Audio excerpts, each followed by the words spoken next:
Welcome to the Successful Encore Career Podcast, sponsored by Central Ohio Area Agency on Aging, Nationwide Insurance, and InnoSource, all presented by Employment for Seniors. I'm Brett Johnson, longtime volunteer with EFS. Today's episode is being recorded at the 24th Annual Senior Career Expo, presented by Employment for Seniors at The Ohio State University's Fawcett Center. While we're here, we are interviewing some of the Expo employer exhibitors. With me for this episode is Susan Cornish from College Nannies and Tutors. Thanks for being part of the podcast, Susan. Well, thanks for having me. So let's talk about College Nannies and Tutors. I think the name kind of does say what it is, but at the same time, let's dig a little deeper. Sure. Tell me what is going on with the company. Okay, so we're a staffing firm. If you think about how times have changed, maybe you and I had a parent that stayed home and got us on and off the school bus. Times have changed in that both parents often work outside of the home. So that valuable backup for childcare, it's just become so important for families. So as a staffing firm, we help nannies, sitters, and tutors match to the right families. As an employee, our nannies are W-2'd, so we're legally employing them. We make sure they get a paycheck every 2 weeks based on the hours they work, and we help make sure that the families that we match the employee to are the right fit. So, when it comes to the name college, we traditionally started out as an employer of college students, but it's evolved over the past 15 years to the fact that families value childcare providers that value education.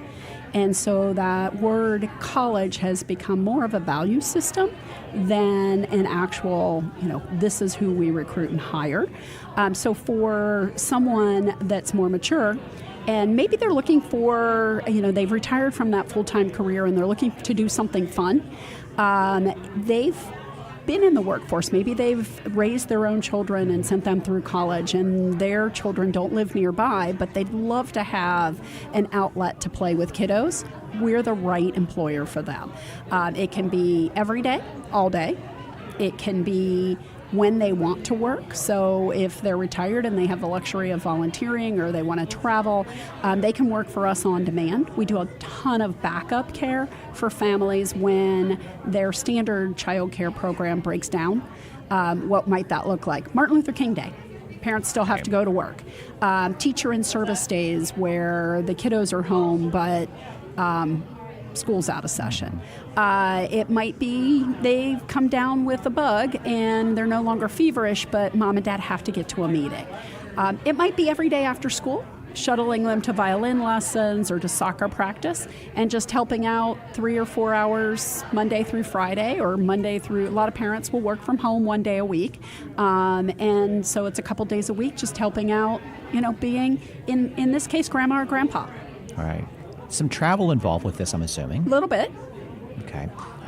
How do you set that up in regards to, let's say someone lives in the Westerville area, try to match up families in that vicinity? We try, yes. Actually, and we've got families all over the city.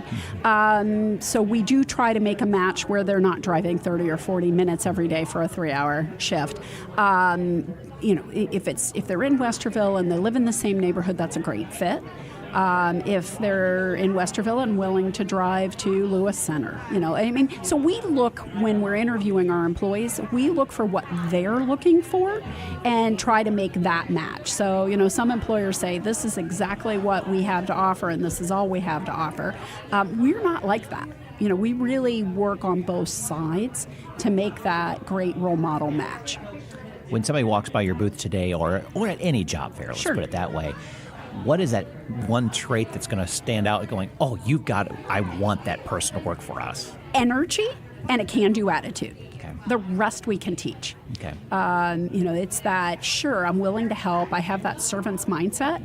That's who we want to hire. Let's go back to that teaching piece of it. Sure. Is there a little bit of training to this as well then? We do train. In any job, it's about the non-technical skills that are the most important. So we train what our expectations are and what we're selling essentially to the families that we're going to provide for them. And part of that training is just common sense. And in this case, as a parent or a grandparent, as a surrogate, you may be inclined to administer meds. Well, we ask you not to do that, so that's part of our training. And hey, for everybody's safety, don't open the front door. So a lot of it's very much common sense, but we like to start everyone off on the same path. Mm-hmm.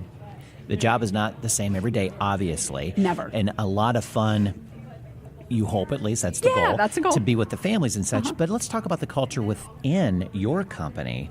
Because that's a big thing as well, too. Sure. What's fun about working for your company? For us. What's fun? I have to say my team is extremely dedicated. They care about their employees. So there's that, when I mentioned servants mindset, my core staff, my administrative staff, has that same value, and they want our employees to feel loved. And they want them to want to do the job.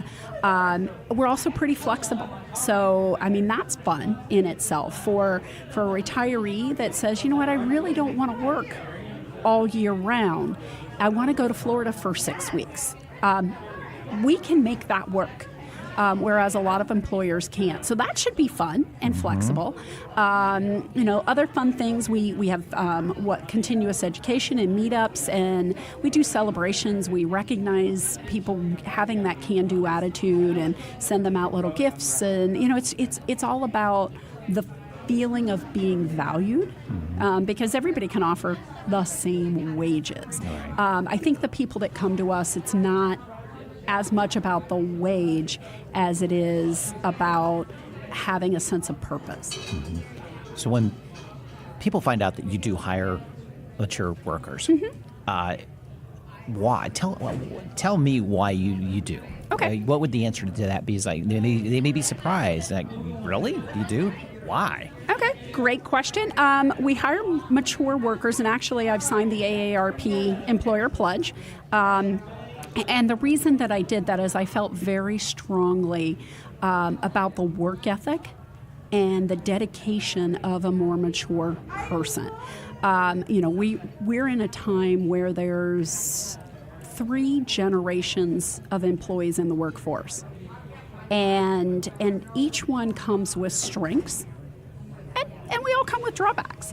And so the mature person, for a family that has children and maybe their grandma and grandpa are 800 miles away and they don't get to see them on a regular basis, having a child have exposure to someone that's more mature, it has so much value and puts mom and dad with a peace of mind that they're exposing their children to someone that's come from a totally different generation, has a maybe similar but slightly different value set and different experiences that they come to the table, that they can help educate that child about things before technology, about things before I'm trying to think of other things that didn't exist. But technology is the big thing, honestly, isn't it? Exactly. If you think about it. And maybe convince a child to set down their iPad for an hour and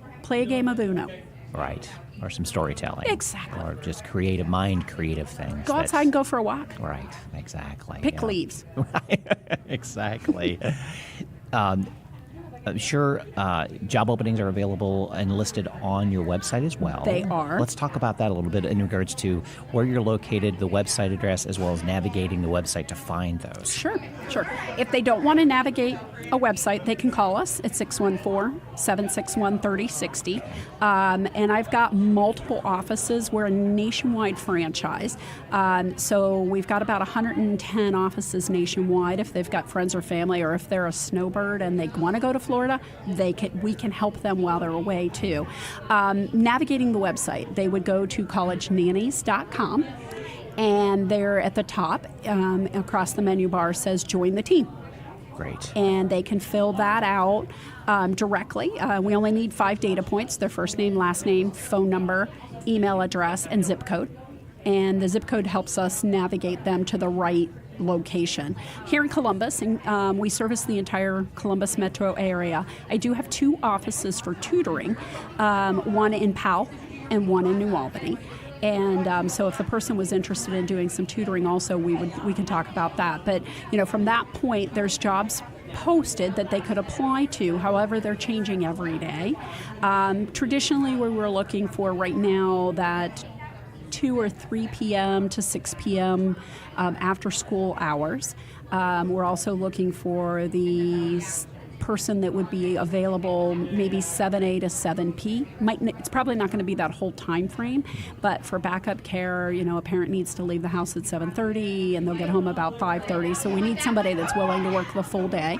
Then as far as, the ages of children that they'd interact with, it's based on what their experience and comfort level is at this time and their physical ability. I mean, a 8-month-old or a wiggly year-old that needs to be carried everywhere might not be the best fit for someone.